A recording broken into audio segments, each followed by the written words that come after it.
Өзің білме, білген тілін алма деген. Алас, пәледен қалас, алас. Бер қара. Қарғыстан. Үлкен қарғыс деген саған. Өзің білме, білген тілін алма деген. Қарғысты аластадың. Бұл адамның ерекшелігі миына бірнеке сіңіріп алғаннан кейін, басқаның немесін ойын тыңдау өте қиын. Ол менің басында да бар. Сен басыңа корона киіп алдың, мен білем, мен қарындастарым ештеңе таба алмай жүрген кезде мен бірдеңе тауып жүрмін деген немене киіп алдың, ұқтың. Айтқан істеш, жаңа кім істеп жатыр ғой, Жоламан қайда? Жоламан айтқан істеп жатсың ғой бірге. Құрманбек келді, айтқанды бірге бір істеді. Нәтиже, Сайраш деген Қытайдан келген 45 мың теңге тауып жүрген 2,5 миллион теңге тапты. Бірақ сенен айырмасы бар. Тура ақыл ой сендегі бірақ айырмасы бар. Айтқан істейді.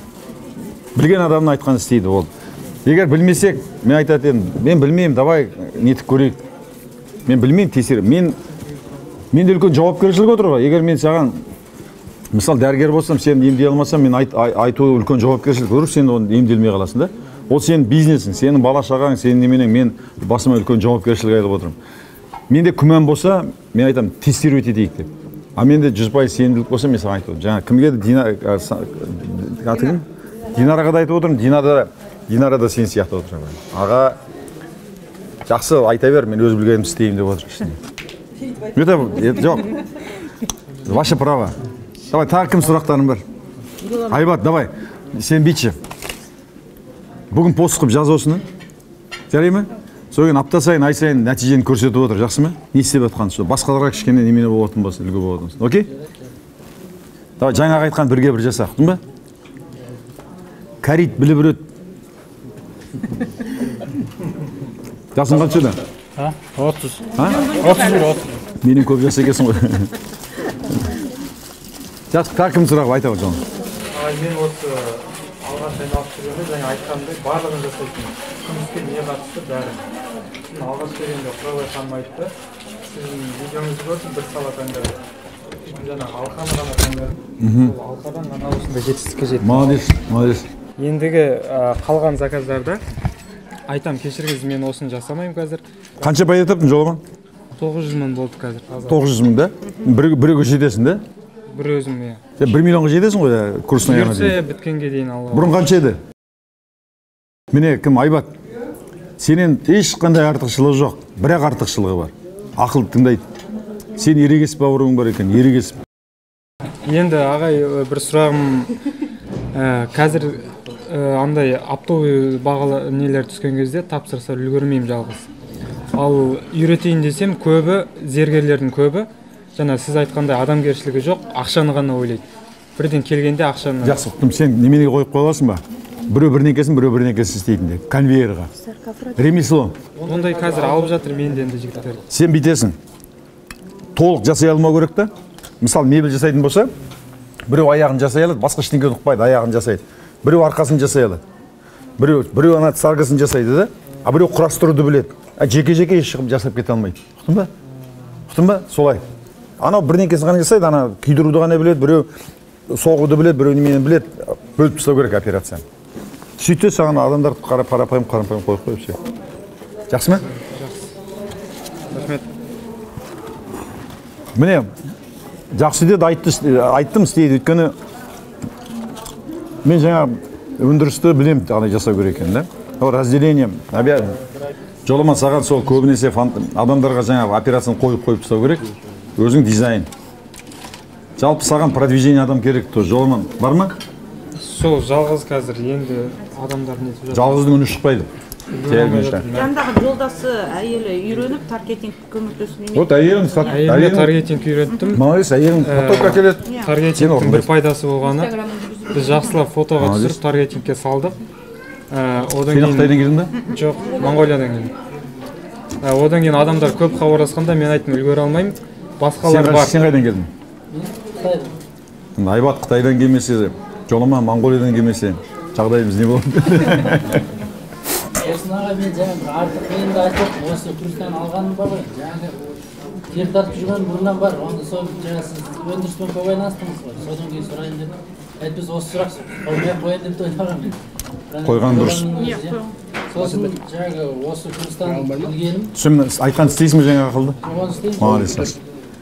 Мәселен, ақшада ғана тұрған жоқ қой. Ақша енді миы түзелсе, ақша әрине келеді. Мен бұрын таңертең ерте, әкем өте ерте тұратын. Мен де тұрғым келетін да. Бірақ бірдеңе тарта беретін. Бірақ зорланып тұратынмын. Бірақ бір ай тұрам, қайта құлаймын. 2 ай тұрам, қайта құлаймын. Бірақ осы жолы өте үлкен өзгеріс болды. Қалай десеңіз, мен жаңа сіздің айтқан мен ананы нейрологияны көріп жүрдім, бірақ соны анық білмеппін да жаңа. Не хайуани ми қалай басқарады, адами мимен екеуінің байланысын. Сіз айтқан кезде бір жағы ананы ойлап намысым келді. Хайуани ми таңертең тұрып алып сен тұрма десе, мен соның бұйрығына бойсынып жатып қалады екенмін. Ал менің адами миыма көкке шығаратын, ол мен тұр деп арманыма тұрса, мен оған бой бермей ананы алдан салады Аузын жауып тастайды екен. Соң қазір сіз айтқан бір аптадан кейін ойландым да, 12-сі күн осы желтоқсанның. Ол күн аяз болып тұр екен. Мен аязды білмеппін. Оның алдынан 14 градус болып тұрғанда далаға шықтым да, енді ояну үшін мен далаға шықпасам ол мүлдем болмайтын бұл. Далаға шықтым да, аямай создым өзім да. Көп созылмайтын өзім. Ар соз, бер соз. Сөйтсем мен аязды білмеппін. Қолым үші жыбырлаған сияқты сезгенде, үйге келіп жуысам, ағза үсіген сияқты. Қалай деп температура қарасам -28 дейді. Содан кейін мен өте бір жай 3-4-те жатып қалмасам, 6-да сөзсіз тұрамын. Өте сенімді тұрамын. Тұрғаннан кейін мен бұрын ағылшынша үйренетін нәрселер. Ағылшынша үйренсем жартылай бітейден ұйқым келіп бүйтіп отыратын. Сонда да суық сумен жайып жіберіп, қазір мүлдем ұйқым келмейді. Жаңағы далаға шыққан кезде, Білмей айтқанда сене бастадың ғой да? Молодец. Сіздің айтқан сөз, сол бір сөз ерекше әсер етті. Енді ойладым. Одан кейін де жаңағы арманға жетелеу жолындағы 100 мақсат жазуды мен де жазып көрсем деп жүретім. Жазсам, білем ғой деп. Соны жаздым бір күн, 3 күн жаздым. Жазғаннан не өзгеріп кетеді ғой деп ойлап. Не өзгереді? Жазасын бәрібір біліп тұрмын ғой деп. Бірақ 3 күн жаздым мен, 100-ге толтырайыншы деп. Жаза бердім. Толтыру қиын, Қиын. Содан кейін мен негізгі өзім қызығатындарымды жаздым, ұсақ деп жазбайын деп. Соны толтырып болғаннан кейін қайта бірнеше рет қарап шықтым. Не жаздым деп. Сонда мен өмірімнің аяқталып тұрған жерін көрдім бір жерінен. Арманыңа жетіп тұрсың ғой. Мынаған жетті мен енді сонда. Одан кейін мен өлем ба, жоқ, тағы бірдеңе істеймін. Одан ойладым да, оған бір ол мәселе мен 50 жас, 55 жасымда соған жетуім керек екен. Соны оның қызығын көруім керек. Жарайдан, сонда мен 55 жасқа қазір 31-ге келдім. Мен 24 жыл қапты. Мен қалай жету керек? Оның алдында деген жатыр, былай бәланбай кітап жатыр, бәланбай білім жатыр, құлшыныс жатыр, ақша жатыр. Мен тұрмасам енді мүлдем болмайтын бол. Жаңағы ұйқыны былай қалды. Енді анан ойлап, қой, тұрмасам. Одан біреуді мен дауласып, қазақта бар ғой, жаңа дін жайлы дауласып қалам, мен өз дінге біраз ми қатып қалғандармен қиын дауласам да. О, 2 сағат, бір күн бір досыммен 4 сағат айтысқанды білмей қалып. 11-мен отырып бүйтіп айтысқансым. Сол сияқтыға көп уақытым кетіп қалады екен де. Сол анадарды ойлап жүрем осы кезде. Жаңағы сіз айтқан күнделік жаз деген. Жаңағы расында бір күні 10 минут жазсам, 10 минут кетті енді. Көп уақытым кетті ма деп ойладым. Бірақ сол күнгі жұмысым бұрынғыдан тез бітіп кетті. 2 есе 3 есе. Онысында бітті. 10 минут күннің жоспарлау. Созылып, ана күн елге өтірікші болып, біреудің заказын алып, қазір, ертең деген сияқты. Сол жағынан енді өзім ойлаймын, өте үлкен өзгеріс болып жатыр. Бірақ енді ақша табу жағынан жаңағындай нелерге масштаб. Ең бастысы мына оянды ғой. Ақша келеді. Арман мақсат жазғаннан кейін, күніңді жоспарлап таймен жетіп кіргізгеннен кейін, бойыңда талант бар. Егер осын жасамасаң, талантыңды бұрыс көміп тастап әшейін өтуші еді. Тәртіп болмағаннан кейін ана қиял болып қалады ғой. Енді қиял емес, ол арман нақты мақсатқа айнала бастады, жоспарға айнала бастады. Жақсы. Төлеугүл апай. Кімнің сұрағы бар? Менің атым Төлеугүл. 1991 жылы Монғолиядан келгенбіз. Негізі мамандығым биші. Жолдасым әнші, өнер адамыз. Енді сіз айтпақшы қанымызға сіңген өнер. Қанымызға сіңген өнеріміз бар. Сондықтан менің осы қандай би? Восточный. Восточный, да? Шығыс билері. Шығыс би. Қазір енді билемеймін, өйткені өзім жасымда келді еще. Неше жыл биледіңіз? Мен 10 жыл биледім. Одан кейін мектепте мұғалім істедім, бишілер болып. Қазір енді жеке студиямыз бар, жеке дауыс жазатын студиямыз бар. Енді ол әрине жұмыс жасап жатыр, бірақ өзіміз сол жеке мектеп ашамыз деп осы тамаша.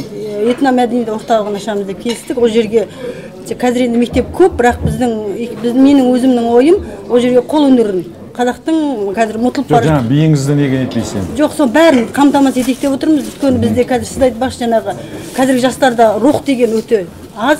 Мысалы қазір бишілерді кеше ғана бір кісі айтып отыр да, Қытай елінің бишілерін қазір Қазақстанның звездалары сияқты жеке-жеке біледі екен дейді да. Мысалы мынау Роза Рымбаева деген сияқты бишілерді жеке-жеке таниды екен дейді. А бізде бишілерді мысалы қазіргі бишілер танымаймыз ғой енді. Себебі біздегі бишілердің өте сапасы енді төмен деп айта алмаймын, бірақ аз рухты бишілер деген аз. Сахнаға шығып өзіне қарата алатын биші деген жоқ, қолдау санап көрсете алмаймын ешкімді. Менің ойым сондай рухты бишілерді өз жолдасымен 20 жыл сол әншілікпен айланысып келе жатыр. Сол өнер балаларын бренд дайындаймыз деп сол школа ашайық деп келісіп отырмыз.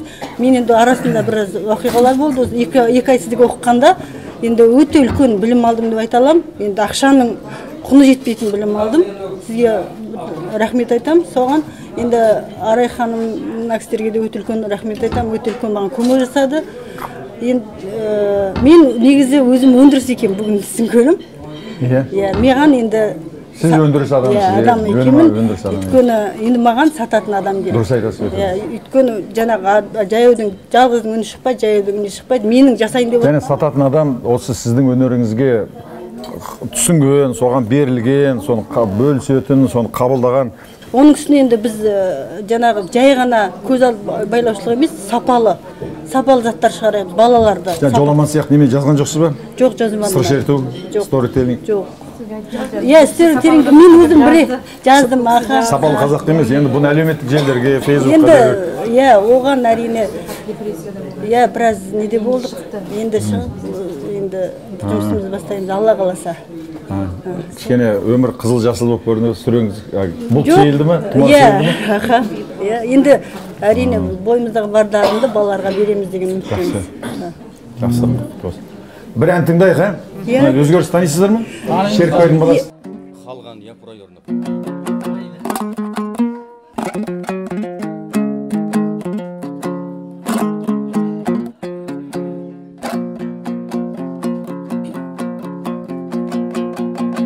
Жаз болса жарқыраған гүлдің бет аяй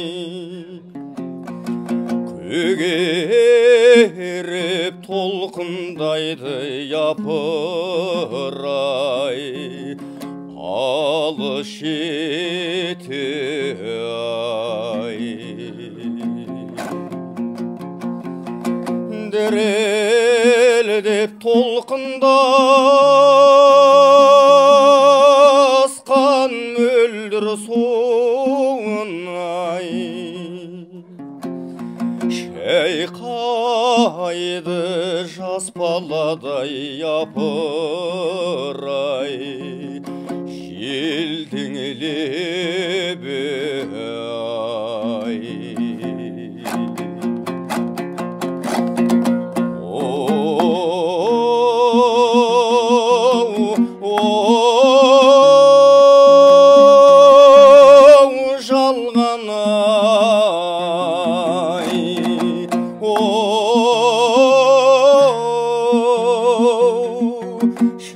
шайқайды жас баладай япырай желдің лебі ай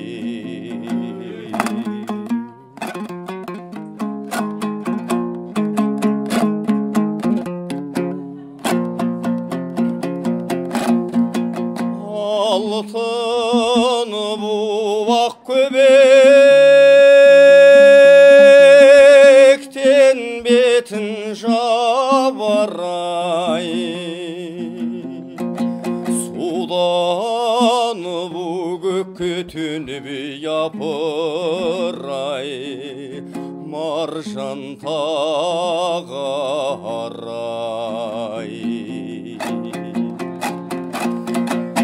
есеме ақеркенді алған кезде ай ақ маржан жылт етпей апырай жерге тамарай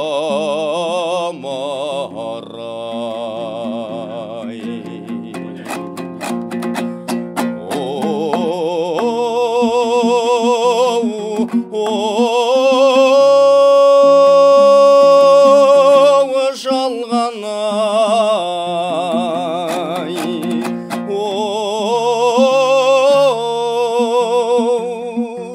ақ маржан жылт етпей апырай жерге тамарай.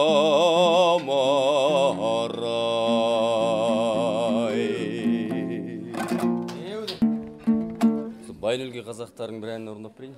Заманым өтіп бара жатқан.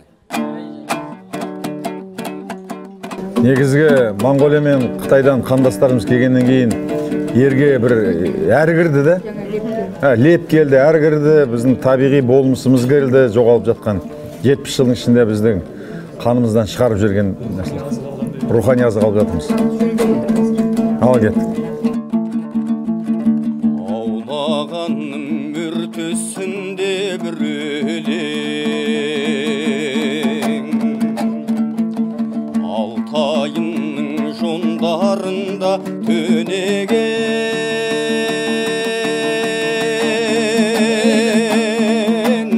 Ағиықтай таң алдында сілкініп, Асқаршыңның қыранындай түлеген,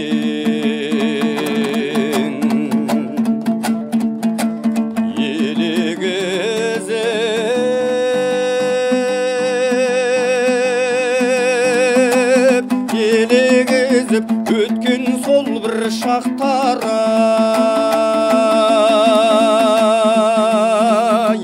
елеңдетіп заманымның өтіп бара жатқаны-ай.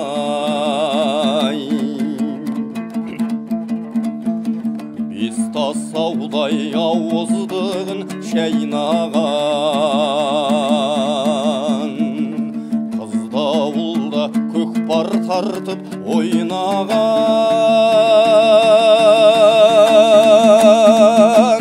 не тұрса да қарсы алдынан таймаған,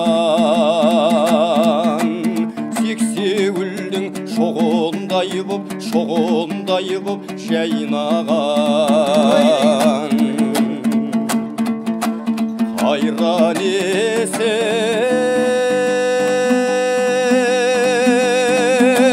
Қайран есіл ұмытылмас шақтары-ай.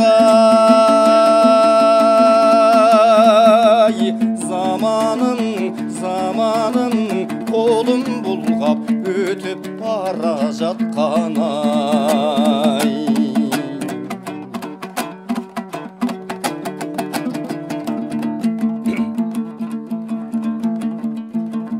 Қартайса да жүресінен тамбаған, жол жорғадай жолдан жолды таңдаған,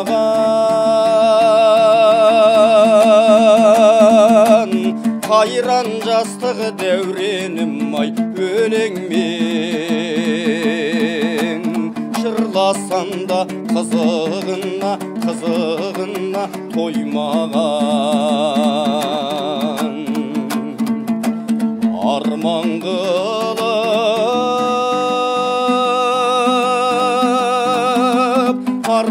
қылып сырласатын ақ таң-ай.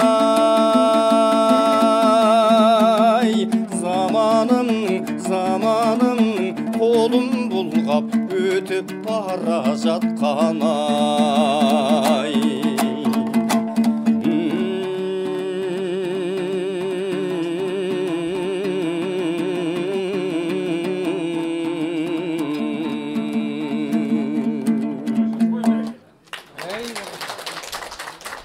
Тағы да беріп жүр маған.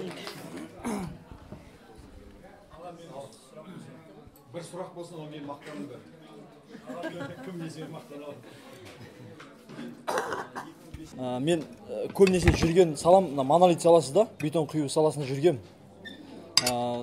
Өзімді көп іздедім. Осыған дейін негізі бұрын өзім көп іздейтім. Көбінесе орысша, ағылшынша болғаннан кейін бізде ондай қол жетім болмағаннан кейін жүргем. Бірақ анда бардым, мұнда бардым, болмағаннан кейін қайтып стройкаға барып өзім құрылыс саласына жүргеннен кейін 3-4 ай бұрын сіздің видеоңызды көріп, бір көрдім, екі көрдім, ұнай бастады, іздей бастадым одан кейін. Сосын бір видеодан естіп қалған болатын едім, осыны номерге хабарлас дегенді, қайтадан сол видеоны тауып, Нұрбек деген жігітпен хабарласып тіркелдім сіздерге. Осында оқуға келі, шамалы көзім ашылғаннан кейін, жұмыс істеп жүрген жерімді шамалы дамытқым келді, қолымнан келгенше. Бірақ мен ол жерде как звеновой, бригадир, прораб секілді жүруші едім ол жерде. Содан ойланып қарасам, дамытқанмен бәрі менікі емес екен да ол. Мен біреуді жұмыс еткем, сол мен ойлана келі, бір жаңа ондығымен де бас қосу қиын болғаннан кейін шешімге келіп жұмысты қойдым. Стройка құрылыс саласын білім алып, шамалы мұнда әдепкісіне өзім іздедім, тағы да саудаға да барып келдім, былай істедім. Айнала келе өзім осы шамалы эксепт болғаннан кейін қайтадан осыдан келіп тоқтап, қазір жаңа 0-ден бастап өзім OLX-тан жаңағыдай ішкі жұмыстардан бастап жатырмыз қазір. Бастама жаман емес. Сабақ ала келе уже алдына кеткен қателіктер уже сөйлесуді үйреніп, сөйлесе бастадым, уже отказ болмай бастады уже. Енді мен сұрайын дегем сізден ақыл. Болашақта өзімнің үйреніп қалған сол монолит саласын көтерсем деген не бар? Солда мықты бір кез келген адам ойына келетін, іздеген кезде номер 1 бригада болатын сол бір арманым бар. Соны қалай қол жеткізсем болады деп сізден бір. Мен өзім ізденген былай, тоз деп көрдім, барам таныстарға, өзім ойымды осы жүйені айтсам, естейді, керемет дейді, бірақ ертеңнен жаңа абонент байланыстан түсше де болады, сосын мен де қоясам. Бағана сияқты ол құр идеяны ешкім кез келген идея ақырын даму керек қой, бір жүйеге салу керек. Сондықтан құр идеяны ешкім оған ренжімеу керек. Мысалы, саған да барып айтса, біреу айтса, мысалы да бағанағы кім Динара ғой да? Динараның идеясына сен ақша салар ма едің? Сенде бір 10 миллион теңге ақша бар. Салмаушы едің ғой. Сен не деген осылай қазақ деген жүрегің жоқ, не деген оңбаған адамсың. Мысалы айтақ, саған сөйтіп айтуға, Динараның сөйтіп ренжуге хақысы бар ғой. Сенде 10 миллион теңге жатыр әшейін банкіде, не істер миллион. Динара келіп айтады, мынандай штукатурка шығарсақ, үйде идея өндіріс ашсақ десе, сен салмайсың. Өйткені ол құр идея. Сол сияқты сен де ренжіп, сенікі де құр идея. Мынаны істесек. Оны қолымен ұстамағаннан кейін, ол немен емес. Содан сен жаңағы үйдің емесін жасап жатсың ба, жаса, одан кейін монолит жасау үшін енді қазір құрылыстың қайда кетіп бара жатқанын көріп жатсың ғой, анау 3D немен көрдің бе? Иә. Көрдің бе? Иә, оны зерттеп жүрдім. Негізгі арқылай скользящий алып, мынау қазір ана болашағы бар ма дегенде ана кругтың немесі бар ғой. Болашақ мысалы қазір Ресейде, Қытайда, Украинада, Америкада қандай құрылыстар жүріп жатыр? Қандай? Қазір бізде қолданып жатқандікі наверняка көбі уже ескіріп қалғандар. Өлетін нәрселер. Сондықтан сен қазір заманауи технологияны меңгеріп, сондай бірдеңкені ақырындап жасай бастау керексің да. Жаңағы 3D мен керемет таңғалдым, керемет нәрсе. Өйткені оның артықшылығы неде? Бірінші артықшылығы ол кез келген дизайн жасап шығады. Өйткені ол немен ғой? Компьютерге қалай сызсаң, сен оған қазақша жасайсың ба, былай жасайсың ба, не бір нәрсені жасап шығады да. Вот сондай немен жасау керек, меніңше болса. Оңын кішкентайдан бастау керек. Кішкентайдан бастап, көп ана жаңа мен кімге Динараға өте реальный нәрсені айттым. Кішкентай жаса, сен бір 3 адам істейтін, күніне бір 50 килограмм жасайтын бірдеңені жаса. Соны сат. Мынаны кішкентай моделін жасап алғаннан кейін оны масштабировать ету жеңіл болады. Ал құр идеяның ешкім қолданбайды. Сен супер-пупер керемет нәрсе жасасаң да, оны алдымен моделін жасау керек. Лабораторияда промышленный образец, соң кейін масштабировать ету керек. Айтайын деген мен алғысым мен шыны керек. Мен өте көп білім алдым, керемет орта таптым, керемет кісілермен таныстым. Және өзіме сондай болашаққа сондай бір жол ашылды маған. Сізге алғысым шексіз. Әдепкісіне сізбен сапалы кешірім сұраймын негізі. Мойындағанда бір ерлік дейді ғой. Шамал қарсы болам, кейін сізге жекеге де жазылған болатын мен сізге. Кешіріңіз деп түсіндім. Сіздің ойыңызды, сіздің түбегейлі қандай мақсатпен жүргенін мен түсіндім. бүгін және мен өзім ойлаймын, сол 2 ай бойы іздеген сабағымның несі бір керемет нүктесі болды деп өзім ойлап отырмын қазір осы бизнес бастаудың. Мен қазір ортада мен жалпы сөйлеп кісілерге айтқан жақсы көремін да, ортада отырып түсіндіремін жігіттерге. Бұрын айтатын бұрын өзің бірге шығып кетесің, бала айтатын, ойбай, бала сен кетпей. Қазір керісінше, сен болашақ компьютердің заманы, сен оқы. Осындай бизнес бар, осындай кісі бар, керемет кісі. Даже сен ақша сұрамайды, не бар 60 теңге, қиын емес. Сен оқып ал деп қазір керісінше айтып жүретін болдым ортада. Жақсы, рахмет. Рахмет. Мен қазір енді келесі ағыма мен ауылдастарым бар, бір-екеуі жазылам деп. Және бір-екі кісімен сөйлескен, телефон номерін алып қалып, мен сыртынан таксиге айтқан болатын келгенше. Сұхбатына бауырым телефонын беріп кетсейді да, соны беріп айтып жаңағыдай мен бір сондай қолынан келгенше кішігірім болса да ниетпен жүрмін. Бұл енді адамның адамгершілігі қайдан білінеді деген адамға есепсіз жақсылық жасау да. Таксимен келе жатсың, танымайтын бір қазаққа осы болса екен, осы дамып кетсе екен деп сен шын ниетімен істесең, сен адами қылық жасап жатсың. Біреуге анаған жасасам, одан маған не қайтады екен десең, сенде уже есеппен ол хайуани нәрсе да. Батырбекке рахмет. Ал қарындас, давай. Өзімнің қызмет тұрым, шаштараз. Шаштараз. Әйелдердікі ме? Әйелдердікі, ерлердікі, бірақ өзімнің нем әйел адамдарға. Менде команда деп айтуға уже қорқып қалдым. Бағанағы сөз. Түсіндің ғой команда қалай болу керек екен, да? Осы күнге дейін команда деп келгенмін. Қасымда өзім 5 қыз бар, өзіммен 6 қыз. Бірақ былтыр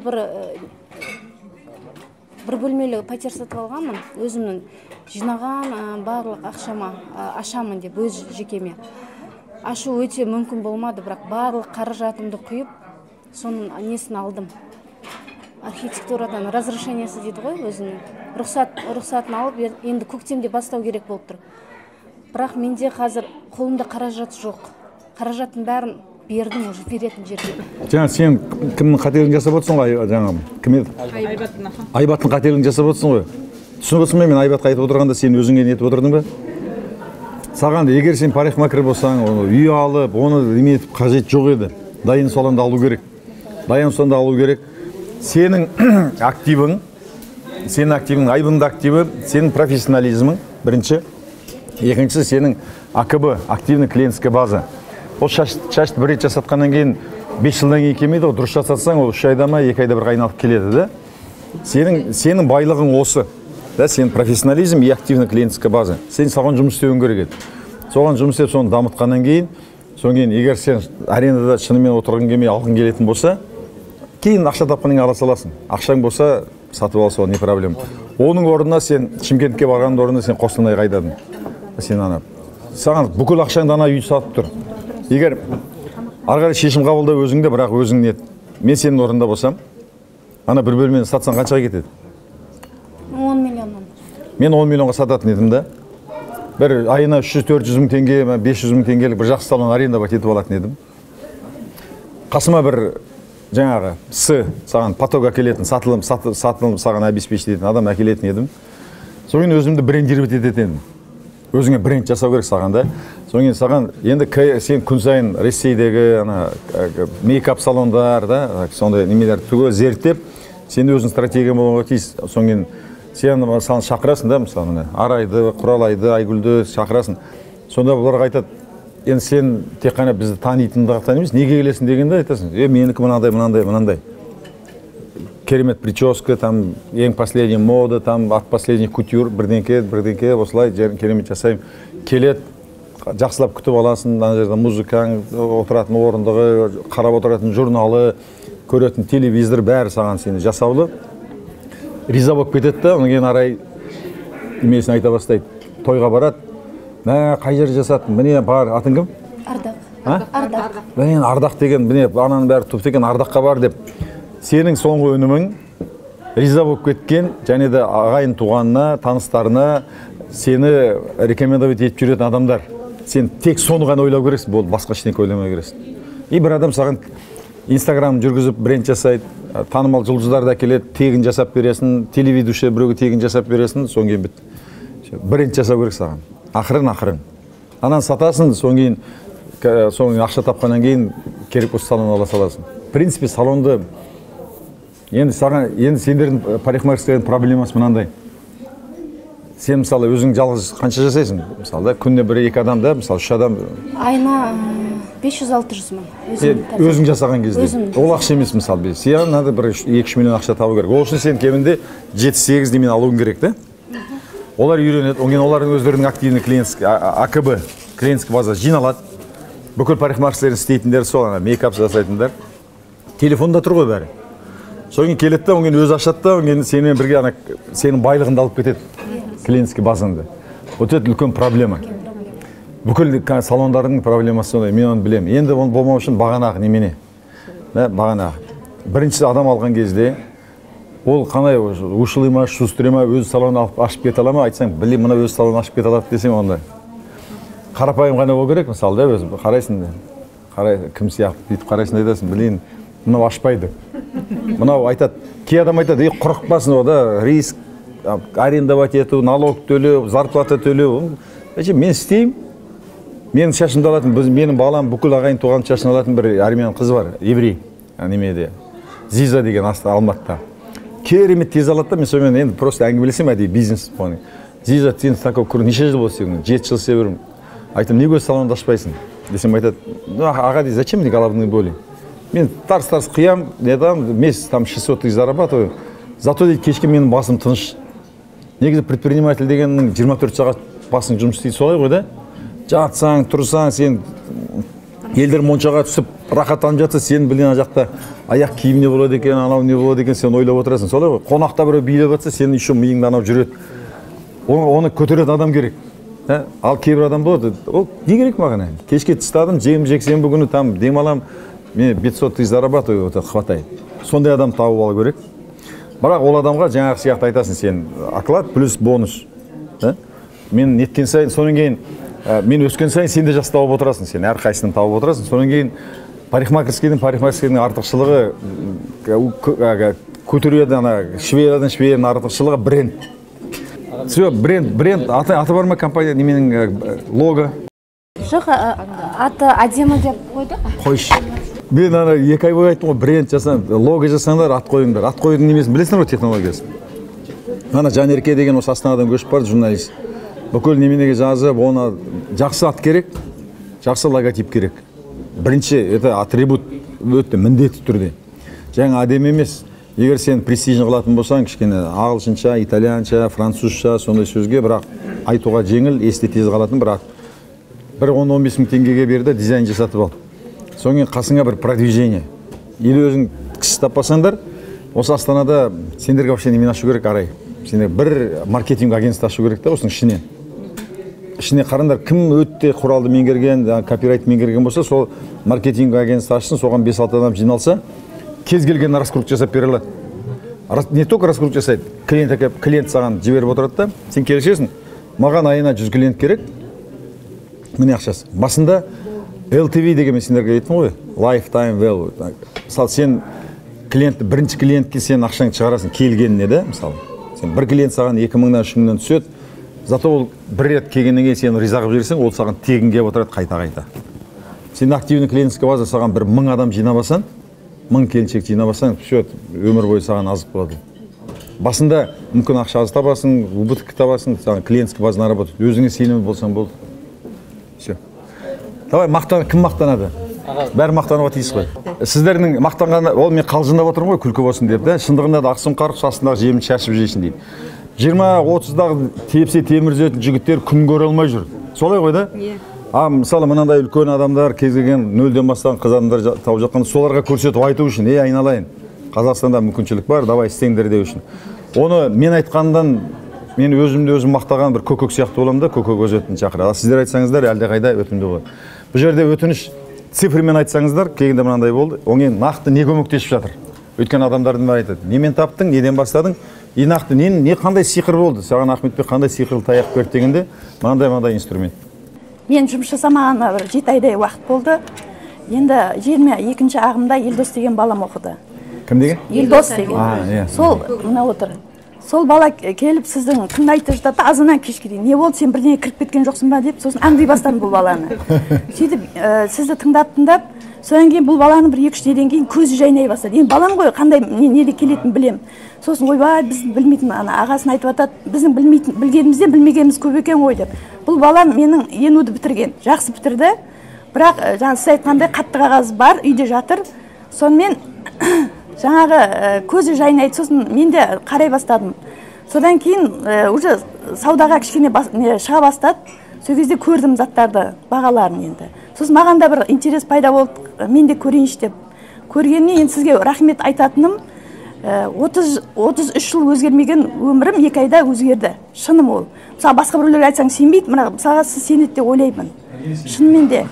Кәдімгідей көзім жетті. Нарықтың да болса екенін, бүкіл адамдарға да осы байлық жететініне көзім жетті. Мысалға мен өзімді сынайын деп, осы Елдос деген балама 200 мыңға заказ бердім. Сөйтіп, енді 140 мың кәдімгідей пайда көрдім. Мен үшін ол 140 мың кәдімгідей ақша. Өткен мен ешқандай ақша тауып отқан жоқпын ғой. Енді Инстаграмды кішкене үйреніп алдым да, соған не жасай бастадым. Жасыңыз қаншада? Жасым сізден 2 жас қана кіші. Сонымен Инстаграмға салып, жаңағыдай 4 семьясымен киетін киім бар екен. Соны салып көріп едік, содан заказ ала бастадық. Сонымен содан да шамалы енді кәдімгідей 500 мыңдай енді айтуға да өзім қорқамын шынында. Пайда көре бастадым. Пайда көрдім уже. Салып жатыр ақшасын біз жібереміз енді. Тамаша. Сөйтіп сізге рахметім шексіз. Елдоста енді миллионер болады деген ойым бар сіздің арқаңызда. Өмірімді өзгерткеніңізге рахмет. Рахмет. Ана күні бір қыз айтады да 18 жаста барайын десем шешем жібермейді дейді. Нең бар, бизнесте нең бар, тыш отыр, артыңды қыс бірдеңе. Осы міне 60 мың теңге жұмысың бар ма? Болды деп. Мен айтам, біреулер баласына жұмыс істете алмай әлек. Анау жұлқынып тұрған қызда мамам дейді, прям аяғымна түс ауды. Енді айтайын дегенім, қазір Алматыда сіңілім бар, соны қайта не қылып жатырмын, айтып. Уже барайын деп жатыр. Сосын Қызылордада қызым бар, оған да айттым. Онда оқиын деп жатыр, осы 13 февральда. Тамаша. Менің есімім Қазбек. Батыс Қазақстан облысы Орал қаласынан осыдан 3 жыл бұрын көшіп келдік. Орал қаласында өнермен айналыстым. Тойдың ортасында жүрдік, аудан, облыс көлемінде сахналарға шығып жүрдік. Сол Оралда жүргеннен Айгүл Иманбаевамен жақсылап танысып, Астанаға келіп, мына жаққа концертный директор болып, сол Айгүл Иманбаевамен концертный директор болып жұмысын істеп жүрдім. Қазірдің өзінде істеп жатырмыз. Осы Құдай қаласа февральдың аяғында Оралға барып тағы да бір концерт қоямыз деп жатырмыз. Дей тұрғанмен мен айына 500-ге таяу ақша тауып тұрдым Оралда. Мына жаққа көшіп келгеннен кейін, жанұямызбен барлығымыз келгеннен кейін, мына жақтағы Астананың өнерінің ортасына еніп кету сәл қиындау болды да, себебі мына жақта өздерінің нелер бар. Оралдан келген Қазбек, Оралда Қазбек, мына жақта жиналған дейсің ғой. Иә, ғайменсіға жиналған. Одан кейін біздерде Орал тап үлкен қала емес, бір-бірінен естіп, тамада музыка арқылы біздер тойға шыға береміз да, мына жақта именно агентстволар арқылы шығады. Оған барып өзіңнің материалдарын беру керексің. Содан кейін мен ойладым, өнер әрине ол Алланың берген адамның, ана әкенің қанымен, ананың сүтімен келеді дейді. Оны әрі қарай дамыта беруге болады, бірақ ол қосымша болып тұру керек екен да. Бір нақты бір бизнеспен айналысу керек екен. Тамағың ауырып қалған жағдайдың өзінде өнерің ақша кіріс жоқ уже. Сондықтан бір балалар болса өсіп кетір, қазір әнді өзімізге бір әнді жаздыру жоқ дегенде 300-400 мың теңге шығады. Аранжировкасымен, басқасымен клипіңізде сол шама. Қазір енді балалардың өзіне ән жаздыруға уже балаларымыз өсіп кетір, сосын ойладым. Не болса да бір жалғастырып кететіндей, мына балаларға болса да, өзіміз болса да бір табыстың көзі, кішкентай болса да анау чем большой зам, лучше маленький сам дейді ғой. Нақты кішкентай болса да өзіңнің бір кәсібің болсын деген бағытта. Интернетті аралап, әрбір заттар тыңдап, мен сіз айтып жүрген Дмитрий Ковпак, сосын Кирилл Кафтаник деген Украинаның Рамада Плазаға өткенде бизнес мастер-класстарын өткізіп, соларды көп зерттедім. Мына жаққа келгенде сіздің бизнес басталардың алдында сол кісілердің мастер-классы болды.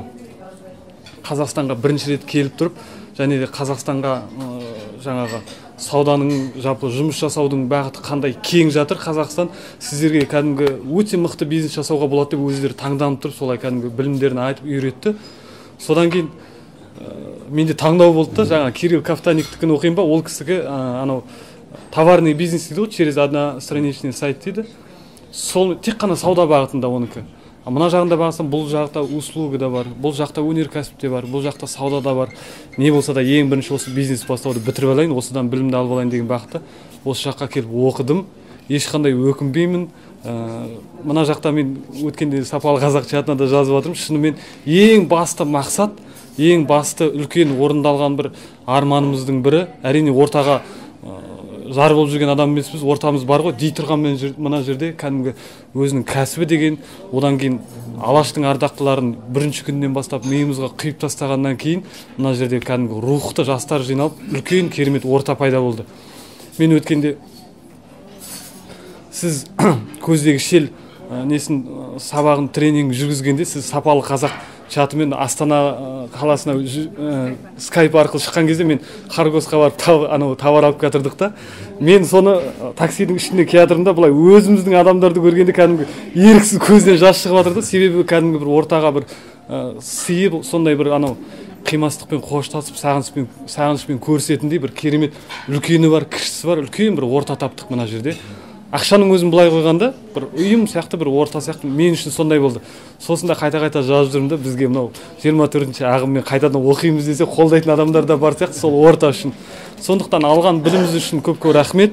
Өзіңіз айтқан анау сапалы қазақ чатында команданы қалай жинау керек деген соны көбірек маған алу керек болып тұр. Мен өзім жаңағы эксперт тобы дейді ғой, әлі эксперт тобына жете қоймаған шығармыз. Дей тұрғанмен қасыма бір 2-3 адамды жинап алып, қазіргі уақытта кішкене аздаған қомақты қаржы емес, аздаған суммадан бастап қазір товар әкеліп, сатып, уже 2-3 рет айналдырып, 2-3 рет барып келдік. Енді Құдай қаласа жаңағы Астана қаласындағы эксперт тобына Қанаттың, одан кейін Ыбырайдың несіне жетіп қалармыз, бәсекелестік болатындай деген сондай мақсат бар. Сол уақытта жұмысымызды жалғастырып жатырмыз. Енді алған біліміміз үшін жаңағы ең бірінші ардақты алаштарымызды ардақтылайтын сіздің жаңағы қасиетіңіз үшін сізге көп-көп рахмет. Алла ғұмыр берсін сізге. Алғыс ұйымдастыра сендер ме? Иә. Көрген жоқпын, шаттарында болды ғой деймін. Ең бірінші Арай ханыммен біздер айтыс ұйымдастырып, содан кейін чаттан, содан кейін Жоламан бауырымыз қазір көрсетейін деп өзім тағып көрдім. Жоламанның берген ремені күмістен жасалған. Арайдың мойнында күміс алып басы. Одан кейін жаңағы жақсы бір мәнерлеп оқу несінде біздер бастап, одан бір-бірімізге эстафета қылып сөйтіп жалғастырып жүрдік. Одан кейін мынау біздер бір айдың қорытындысы деп өткенде бір жерге жиналдық, коттеджді бәріміз жалдап алдық та. Сол оның алдында 22-ші ағымдың жігіттері де айтып жатыр да, Нартай деген ағаларымыз.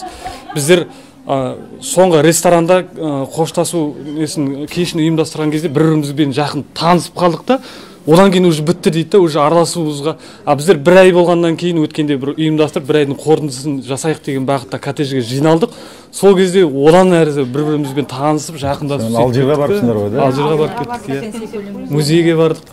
Бүкіл жақсының бәрі осы Астанада болып отырған сияқты. Жақсы жоқ, анау рухани тек қана ақшаны қойған жерде бар ғой, береке бірлік, арман, биік немене деген болмайды да.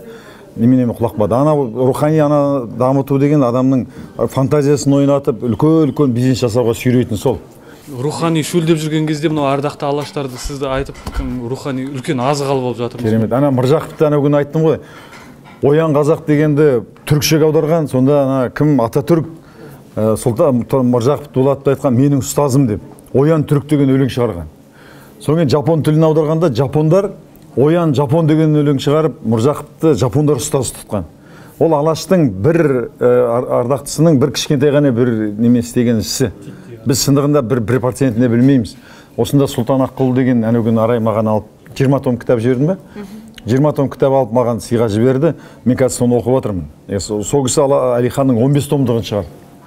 Соны оқу керек. Тұрсын Жұртбай деген ғалым бар. Алаштанушы, Евразияда профессор. Танитын шығарсыздар Тұрсын Жұртбай. Керемет үлкен дәрежелі ғалым, қазір Алматыда.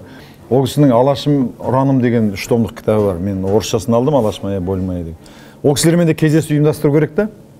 Сол кезде шындығында табыс табу деген, отбасы бағу деген бір кішкентай ғана бөлігі оқып қалады.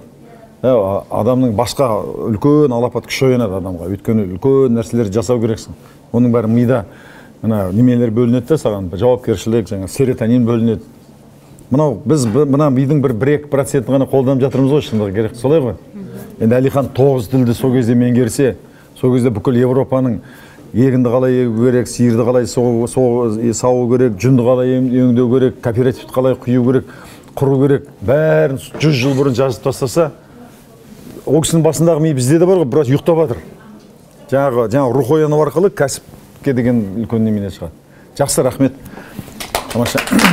Мен өзім көп сөйлей беремін де, давай тағы бір екі адам. Тағы да. Мынау еңбегіңіз бәрімізді сұрақ қойып жатырмыз, сұрақ болмаса тағы да артынан бір екі жазып өзім сұрап алармын. Қазіргі айтқым келіп отырғаны шында үлкен рухани дәріс алып отырмыз, рухани керемет байып отырмыз. Өйткені шында бұл бірінші керек осы ғой адамға.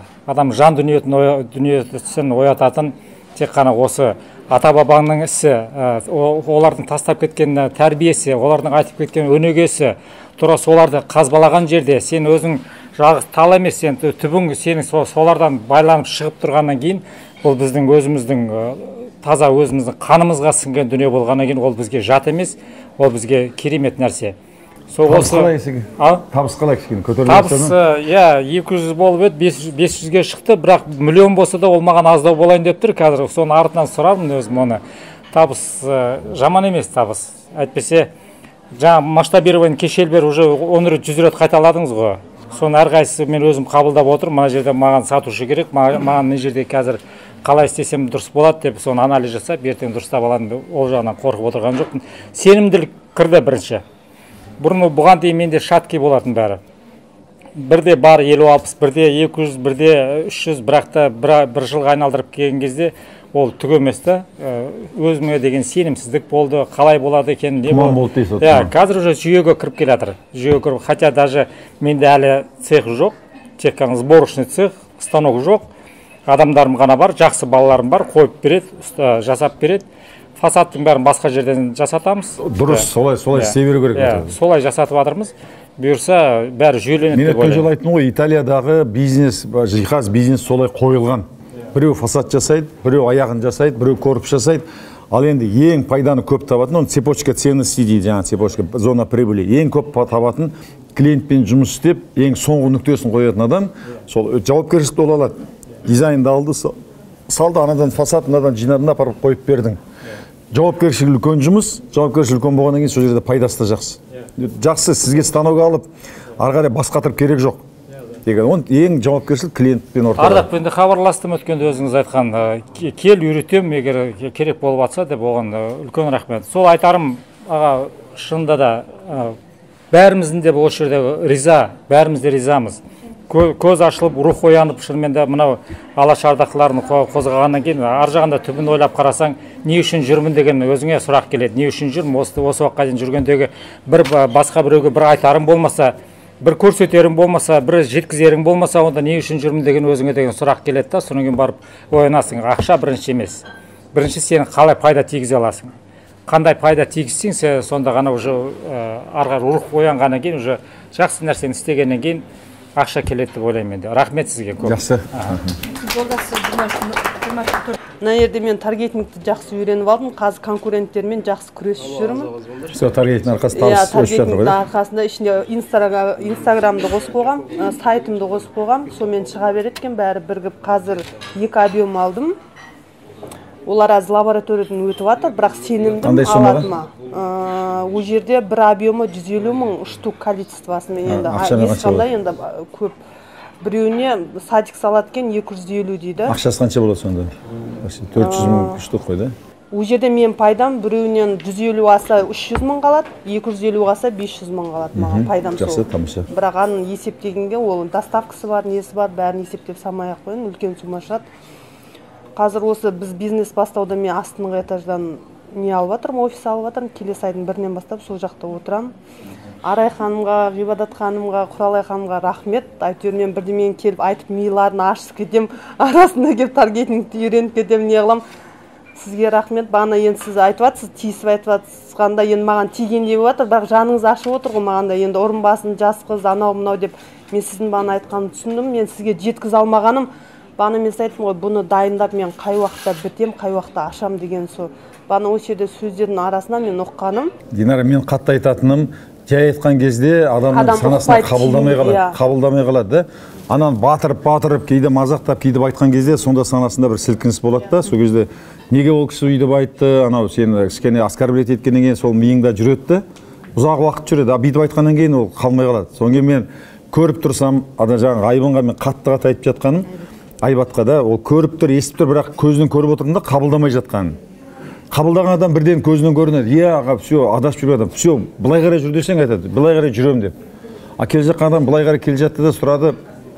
Қабылдаған жоқ, тыңдады. Сол кезде мен ол психология ғой, мен қайта-қайта айтып, қайта-қайта нетемін. Иә, бағана қайта-қайта айтып жатсыз ғой, істе деп.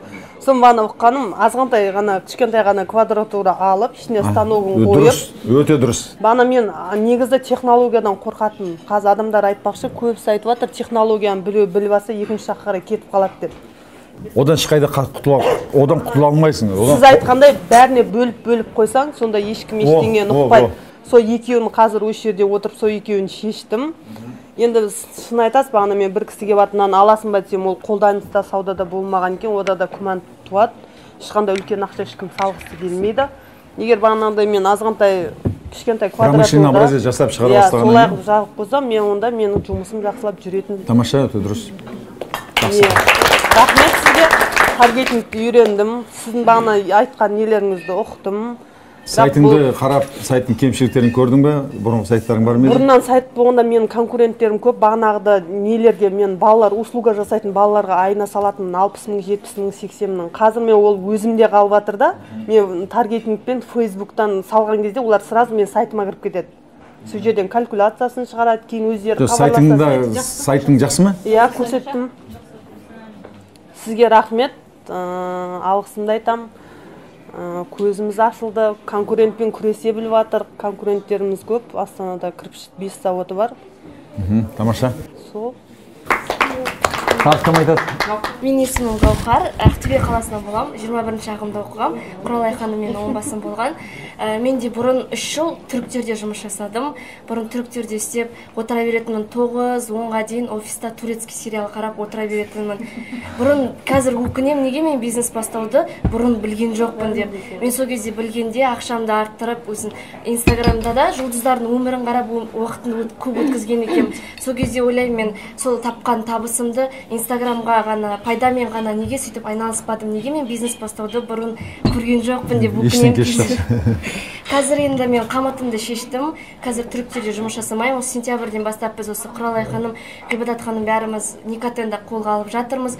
Енді жаңадан кәсіп бастап жатырмыз. Кәсіпті не екенін енді ұғып жатырмыз. Себебі бұрын біреуге жұмыс жасаған кезде ештеңені уайымдамай демалысқа да кете бересің, сөйтеді екенсің. Ал кәсіп бастаған кезде демалсан, шамалы такой ощущение, бір минусқа кетіп қалатын сияқты, бір уақыттың бәрі бітіп қалатын сияқты сериал көрмейсің ғой. Сериал қазір осы бизнес бастауға келгелі кітап оқып, алаш зиялыларын бұрын ойлайтынмын, былай неге қазақша, неге қазақ тілі солай деп ондайға көп көңіл аудармайтынмын. Қазір осы ортаға келіп, алаш зиялылары қазақ деп сондай кәдімгі өзімнің андай патриоттық тағы сезімді ояттырып жатырмын. Және де ортаға келіп көптеген білім алып сізден бір нәрсе оң болған кезде мен айтам, Ахметбек ағай онан кейін жатып қалу керек деп айтты. Себебі біздің өт жолдарымыз жұмыс жасамайды деп Google календарды үйреніп, мотивация, қиял арманды жасауды бұрын мен оның бәрін жасамайтынмын. Тек турецкий сериалды қарап отыра беретінмін 9-10-ға дейін. Болды ғой. Бір көрермен жоғалды. Енді осы сіздің сабақтарыңыздан кейін мен көп нәрсені үйрендім. Психологиялық сабақтарыңызды қараймыз, таңертеңгісін жібермей, жоспарды қалай құру керек бір жылдық, картина дейді ғой, желание, соның бәрін іліп, кәдімгідей шкафқа несімен бәрін көріп, көптеген білім алып жатырмын, шыны керек. Бірақ мені кейде үйдегілер түсінбейді, бірақ бизнес бастаудың ортасына келген кезде бір-бірімізді қатты түсінеміз. Айтамыз, ағай бізге сөйтіп айтты ғой, солай істейік, ағай бізге былай айтты ғой, былай істейік деп. Сізге көп рахмет айтам, осындай бәрімізге білім беріп, шынымен депті ояндырып жатқаныңызға. Табыс қалай болса, Никотеннің неменесі функциональный обязанность бар ма әрқайсысы? CRM система, Гаухар CRM система деп. CRM система. Және тағы да басқа. Үйрендің ба CRM система? Үйреніп жатырық, я ертең тапсырамыз алған адамнан. Сосын енді тағы да бір магазин ашқым келіп ба, өзім бір батыс жақтан тағы да бір магазиндер ашып, мен айтам, бұрын неге ұйықтап жүргем деп ойлаймын да. Для праздника деген өзіне жеке магазин ашып. Тамаша, супер. Аға, мен жаңа өзіңіз айтып кеттім ғой, мен өзіңіздің жаңағы миды зерттеу, жаңа құрылымдарын айтып жатқаннан кейін, енді өзім бұрыннан кісілер тәрбие берді ғой енді, ол да бар, бірақ сізден кейін шынайылықты үйрендім да. Ол шынайылықта мысалы психолог адамдардың барлығы шын айтып отырсың, өтірік айтып отырсың, бәрібір қимылыңнан, бүкілінен біліп отырады екен де. Енді бізде шынайылықтан басқа жол жоқ екен да. Соны енді сол шынайылықты нақты үйреніп, енді бүкіл құралдардың бәрін, жаңағының бәрін енді жаңа айтып кеттім ғой. Сол шынайылықтан басқа жол жоқ екен. Соны өзіңізден басқа рахметін басқа айтарым жоқ. Бағанағы ең қорытынды, мен бағана басында презентация жасадым ғой, соның ең маңыздысы, енді мен тағы да бір қайталап кетейін, бізді басқарып отырған жаңағы 6 гормон. Көбінесе 100-ден астам гормоны бар, негізгі 100-ден астам гормон біз бірдеңе ішкіміз келмесе де ішкізетін, жатқымыз келмесе де жатқызатын, тұрғымыз келмесе жатқызып алатын, ол 6 гормон. Енді жүріп жатқан кезде жаңағы өте жақсы, бізде кортизол бөлініп жатыр, бізде дофамин бөлініп жатыр. Кейде бір істемеу керек нәрсені істейін деп жатқан кезде, темекі тартып жатсың ба, арақ ішіп жатсың ба, басқа бірдеңе істеп жатсың ба, сол кезде айтасың, білейін, мен ырқымнан тыс, мен хайуани мидың жетегіне кетіп бара жатырмын. Мен адам болып келдім өмірге, адам болып өтсем тілегім деген кімнің, Жәнібек ағамыздың өлеңі бар, сол сияқты. Мен адами нәрсені істеу керекпін. Ал мен істетіп жатқан мына хайуани миым деп. Үнемі солай адам сөйтіп ойлап жүргеннен кейін адами ми дами бастайды. Соң медитация жасаған кезде мына префронтальный кора дами бастайды. Сол кезде адам енді адами істерді істегеннен кейін адамның өмірі жақсы адам бола бастайсың, жақсы адам болғаннан кейін жақсы өмір сүруге сен лайықсың. Жақсы табыс табуға, денсаулығың жақсы болғанына, жақсы тамақ ішуге деген сияқты. Ең басты нәрсе сол, гормонды басқара алсаң, ол ғылым нақты қылып айтып беретін. Гормонды басқара алсаң, өзіңді басқардың деген сөз. Сосын жаңағына, мен мысалы елбасынан бастап түкпеген шенеунік, түкпеген әншілер жоқ. Өзім бір жағы атыма да жұмыс істеп жатырмын. Самғау деп не ентінде, атымда келеді екен, соны өзім атыма бренд жасап, жұмыс жасап жатырмын. Көптеген кісілер КЖС жаз дегенде күні бойы ана кісілермен сөйлесіп, мүмкіндігім бар, заказын алып, жаңағы әрбір әңгімесін етіп, соның өзі үлкен. Сайт жасаған жоқсың сен? Жасаған жоқпын. Сен сайтында сол ана елбасынан бастап тіккен суреттерің бәрі сонда тұруға тиісті. Түгел, сол видеолардың бәрін тезірек саған сайт жасау керек. Тез сендегі потенциал, ресурс страшный да. Соны іске қоса алмай жатсың. Стамбулға барып келгеннен сайт жасап, қасың адамдарды көбейту керек та. Өзіңіздің жаңағы достарыңыз Бекболат ағадан бастап бүкіл әншілердің барлығын нетіп жатырмын, бірақ енді потенциалды қолданып жатсың. Жаңа өзіңіз айтқан, мен қуандым кәдімгі. Осыдан елбасының қаулынан шыққаннан кейін қасындағы кісі айтты ғой маған, сен мынау атаңнан балаға кететін кәсіп болады ертең бұл деген. Содан бастап миыма кірді кәдімгі, бұл балама кететін дегеннен кейін. Жаңа сіз айтқаннан кейін содан бері ойым дұрыс екеніне көзім жетіп қуанып жатырмын кәдімгі, риза болдым. Сен 1000 теңгемен келдің ғой сен де? Не? 1000 теңгемен келген, осынан бұл көрсетеді да, адамның рухы екен, ақша бәрі айтады да, ана сапалы қазақта мен кеше оқып қалам, бұл қалай бір ақшасыз қалай бастауға болады, бұл қалай бастауға болады. Міне 1000 теңгемен келіп, мынандай деңгейге жетті. Енді ол ертегідегі емес, кинодағы емес, кітаптағы емес, көзі түрі жап-жас қазақтың жігіт жасап жатыр. Тек қана адам рухы көтереді. Енді жаңағы өзіңіз айтқаннан кейін енді алдағы күніне каждый сөзімді қарап, жоспарлап жүрмін жаңағы немді, тарихын немді жазу қысқаша. Ол енді өте әсерлі, өте не болайын деп отыр, соны. Тамаша. Неғылон, жоғалма сен нешеуін жазып тастадың? Екеушеуін жазып тастадың ғой, не ме? Стортен. Керемет. Негізгі әр адамның өмірінен кітап жазуға болады. Егер өміріңде елге мақтанып айтатын ешқандай әңгімең болмаса, сен босқа өмір сүрдің деген сөз. Сен айтатын ештеңең жоқ та? Соңен адамның айтатын, өмір қасқағымдай дейтін, сен ештеңе көрген жоқсың, ештеңе жасаған жоқсың, несіне өмір сүрдің? Ал енді сен қиындықтарға түсіп, соны жеңіп алға қарай нететін болса, сенің нағыз өмір сүрдің деген сөз. Егер айтатын ештеңең жоқ болса, онда өмір сүрген жоқсың, әйтеуір ішіп, жедің, жаттың хайуанның маңайында. Молодец, сен жазып отыр соның бәрін, елбасына қалай бардың бәрін. Күнделігіме жазып жүрмін, КЖС-тің бар. Соны жазайын десем мақтанып жүрме деп айтады. Жоқ, жақын. Мен күнде жазам ғой, байқайсыздар ма? Оқып отырсыздар ма? Күнде жазам ғой, мақтан үшін емес, басқаларға үлгі беру үшін. Ана сіздің идеяңызды неден көріп біретті, өзім көп неге жыламайтын адам негіз көп. Кішкене қаталдау, сол қаталдауды өзімді үйрендім, бір нақ көңіл болатын. Қазір жоқ деп айтып үйреніп жүрмін кәдімгі, болмайды деп. Соны өзіңіздің Алаштың идеяларын Тарзаман деген саундтрегін тыңдадым да, Тарзаман киносының саундтрегі. Керемет. Ананы естіген кезде қаймақтарын сыпырып алып деп неткен кезде өліп бара жатқандарын көріп, сол жазғандарын көрген көзге жас алып кәдімгідей сондай әсер алдым да. Ол сонда сіздің идеяңызды жастарға беретін неңізді түсіндім де, қатты әсер алдым сосын. Соны тар заман деп ана видеоны теріп көрсеңіздер, керемет саундтрегі күшті. Керемет айтылған.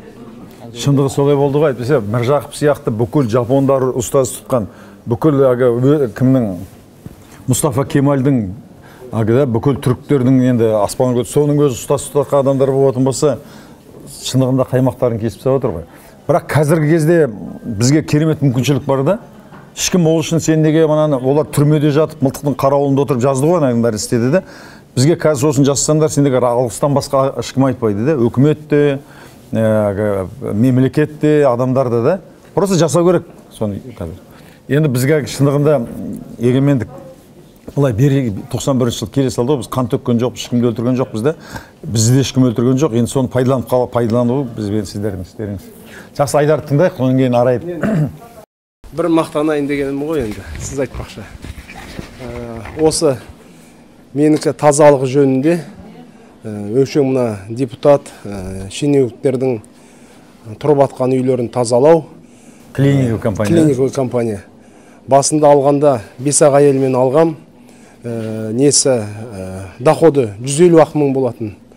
Содан қазір ондық деген Шыңғысханның кітап бала күнінен көп оқыдым. 11 жасымнан оқып келе жатырмын.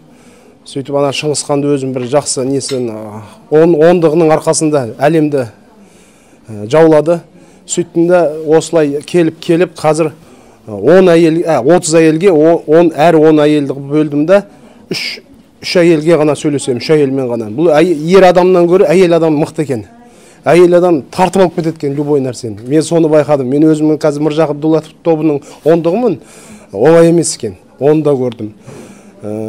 Сол 150 мыңды қазір мен 1 миллион 200-ге жеткіздім. Адамдармен тілдесу. Мен де былай қойғанда, мысалы, биогрупптың нишасы КСК. Базис па, базистың строительный компания. Оның нишасы КСК. Сөйтіп сондай компанияларға шығып, солармен тілдесіп, ары-бері адам бәрі-бір кішкентай Астана бір-бірін біледі. Анадан отзыв алып алым, анадан оны бұрыннан алып, сөйтіп, аналарға көрсетіп, түсіндіріп, сөйтіп жеттім. Қазір осындай үлкен жетістіктерге. Бірақ енді май айында 5 миллионға жеткізсем ба деген ойым бар, Алла жазса. Бірақ осы августта шыққанда 150 мыңмен шыққан, декабрьде 1 миллионға жеткіздім. Мен оқу бітірдік, 1 миллион 200-ге жеткіздім. Енді 5 миллионға жеткізсем деген арман бар. Тамаша, жеткізесіз. Энергия бар, көз жанып тұр. Келемен жаза алмаймын енді. Оқығаныңыз мен өзім әсер алып, риза болдым жоғалмаған мен тобымда. Дегенмен ана жол мен сапалы қазаққа енді өзім үшін деген жарылып айтқам, осындай ББ-да оқыдым деп. Содан кейін өзім бір риза болған, енді қанша адам жекеме жазып жатыр.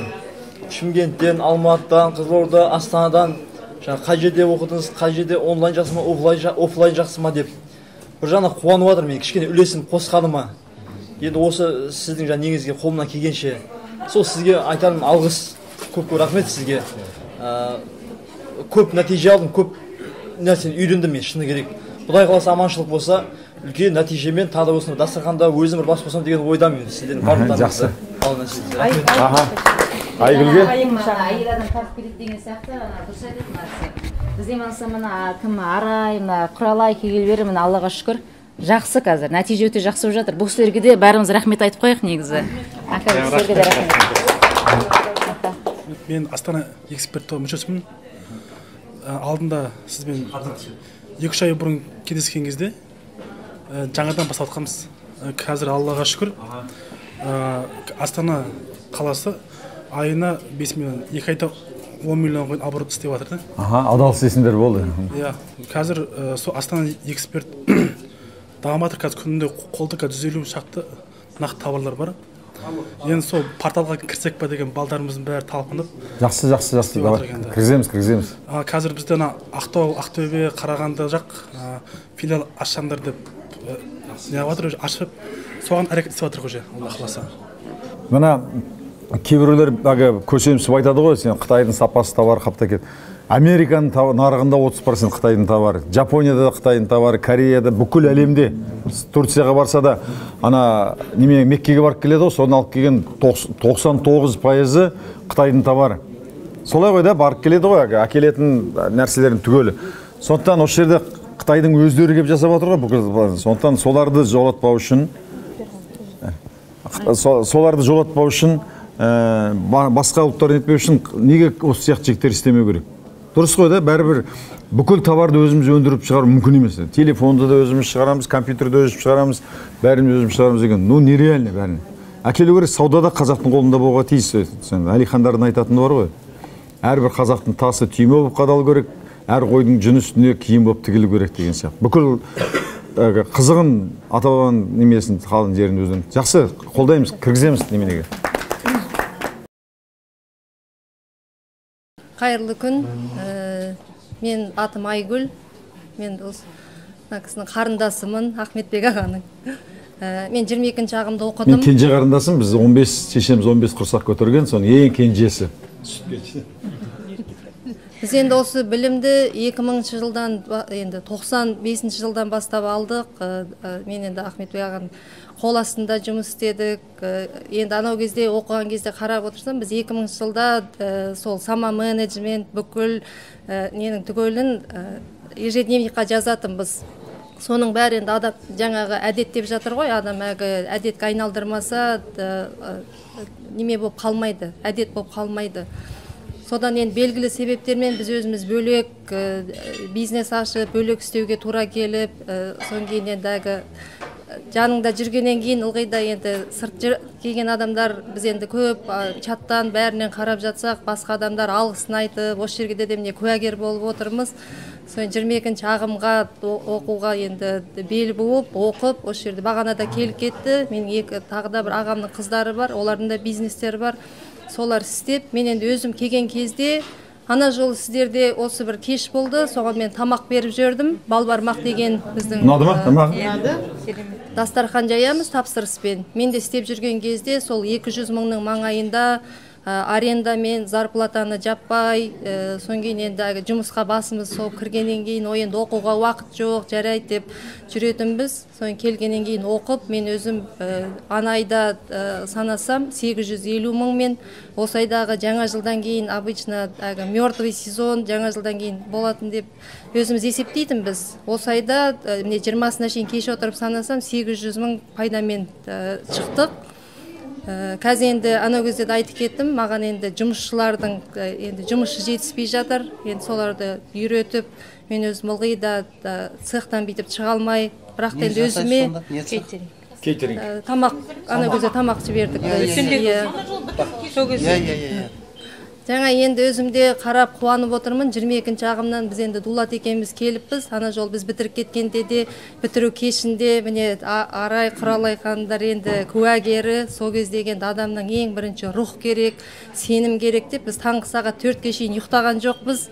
Енді өте бір қара жорғаның ішінде сол билеген бізбіз. Сол жерде болған 22-ші ағым бітіріп кеткен кезде біз енді эстафетаны береміз деп кеткенде, келгеннен кейін олар енді өздері бір қызық болып, олар бізді қабылдады ма, қабылдаған жоқ па, біз келіп мына жерде әнұран айттық, оларға бір немен ұстатып кеттік деп келгенде біз айттық, жоқ ол енді өзі несімен келеді деп, енді өзіміздің көзімізбен көргеннен кейін біз қуанып отырмыз. Енді осындай бір орта тауып, арасында да біз енді қазір ана клубқа барып жүрміз.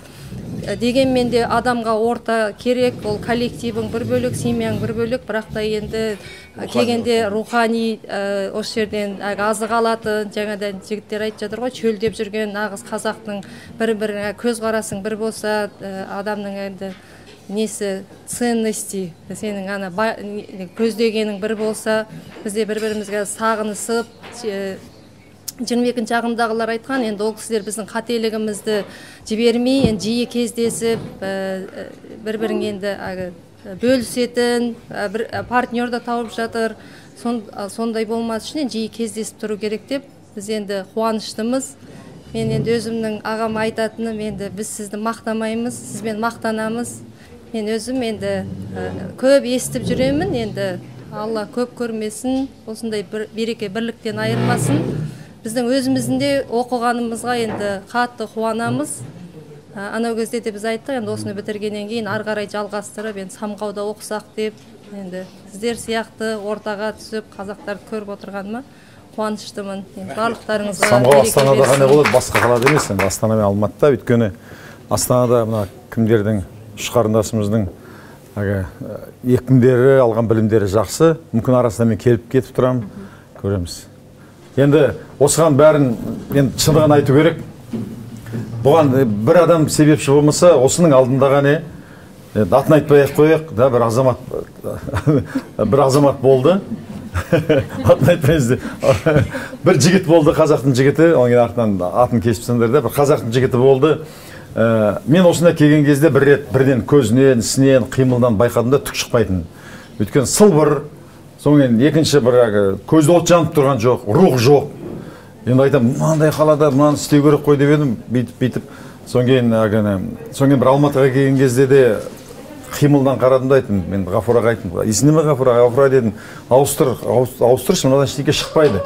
Маған принципі бәрібір онда. Жігіт істей ма, қыз істей ма, найман істей ма, адай істей ма, бәрібір. Әйтеуір қазақтың дұрыс адам істесе болды. Бірақ сөз сөйтіп бақсытып келді. Келген кезде де мен Көкшетауға кетіп бара жаттым да, Астана келгеннен кейін Ғафураға бірден айттым, Ғафура тез ауыстыршы, тез ауыстыр деп.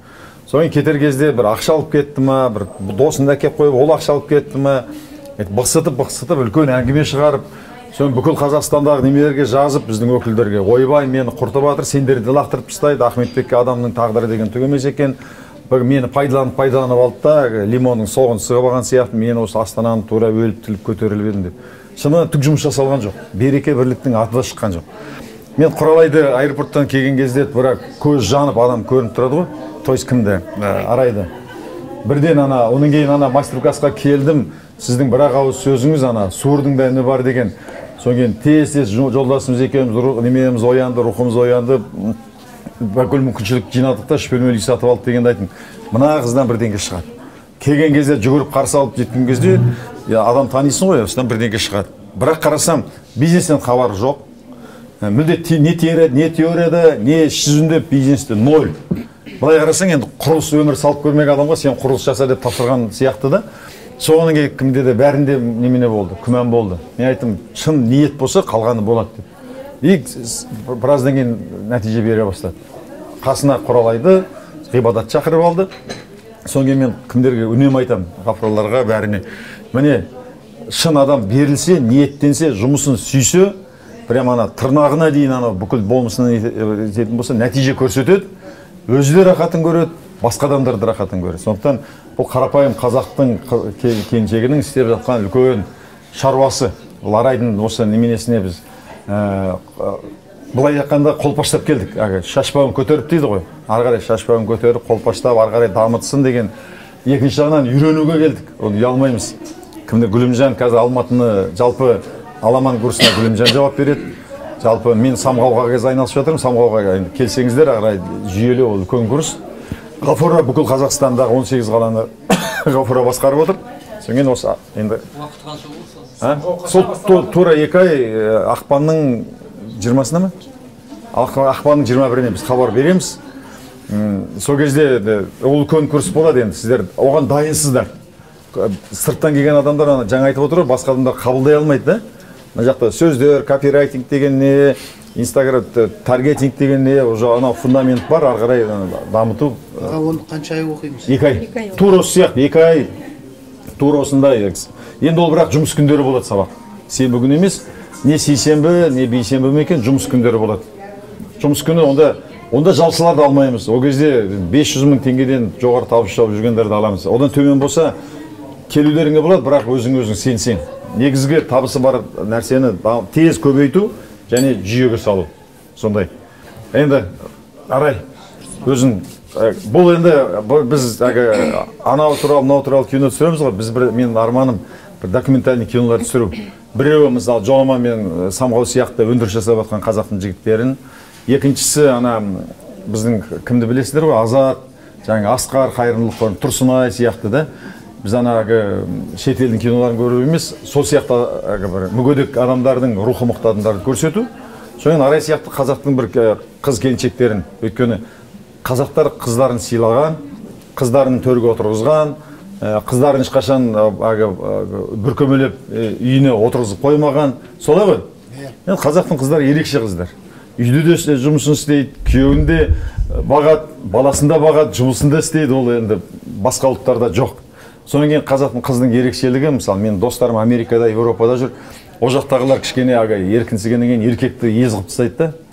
Рухы мықты болғаннан кейін күйеуін таптап нетіп тастайды, содан кейін о жақта ана голубойлардың немен шығып жатқаны еркектің еркек немесін басып тастағаннан кейін.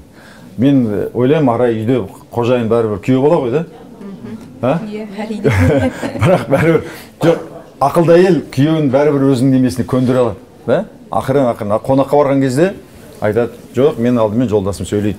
Сен қандай генеральный директор ертең $1 миллион тапсан да, айту керек, күйеу баланың аты кім еді? Есболат. Есболат, Есекең, Есаға. Солай деп тәрбиелейді ғой үйде, ер азаматтың киімін нетпе, ер азаматтың алдын кеспе деген. Ол қазаққа тән тәрбие. Америкада бір қыздың сумкасын көтерсең, ол қатты оскорблять етеді екен. Мен досым айтады да, дәу чемодан келе жатыр, көмектесейін деп едім. Намыстанады дейді, сен мен немене әйел деп тұрсың ба? Еркек болып кеткен әйелдер. Қазақтың әйелдер өзі еркектің рөлін атқарса да, әйелдік болмысын сақтап қалу. Сондықтан қазақтың осындай қыздарын насихаттау менің арманым. Кешегі мына арабтың мына әсіресе неменесі қатты кіріп жатыр қазір да. Жап-жас қыздар айтады, тоқал болсақ деген миына сіңіріп алғанда, үшінші әйел болып, екінші әйел болып бару деген. Мүлде дұрыс емес, олар балаларын қыз туғанда көміп тастаған, үйге отырғызып қойған. Қазір интернетте оқысаңдар, үй жануары деген немене статус берген ғой. Қазір енді ғана берді. Машина айдауға құқы жоқ, дауыс беруге құқы жоқ. Білесіңдер ғой да, Сауд Арабиясында солай. Ал енді Европада қыздары қалай болса киініп, кіндіктерін ашып, қалай болса жүреді, Америка жүреді. Екеуі де керек емес бізге. Бізге қазақтың ата-бабамыздың бәленбай мыңнан келе жатқан дәстүрін, салтын сақтасақ болды. Әлиханның айтатыны бар, қазақ әлмисаққа дейін қазақ болып қалу керек. Сонда ғана 17-ші жылы ең бірінші съезінде жазғаны қазақтың салтын, дәстүрін, тілін осы үшеуін айтқан. Салты, дәстүр, тілі. Дәстүр деген отбасында қарым-қатынас. Ал Европадан ғылым білім. Сол кезде біз қазақи неменеге, отбасылық неменеге ғылым білімді етеміз. Кешегі ана атақты бір жазушыны айтады да, ұмытып қалдым кім айтады. Бұл қазақтарға ешқандай білім керіп, бұның ана дәстүрі мен неменесі керемет ғылым екен деп келгеннен кейін ара қатынас білгеннен кейін сөйтіп таңғалып кеткен екен. Сол кезде біз керемет мемлекет боламыз.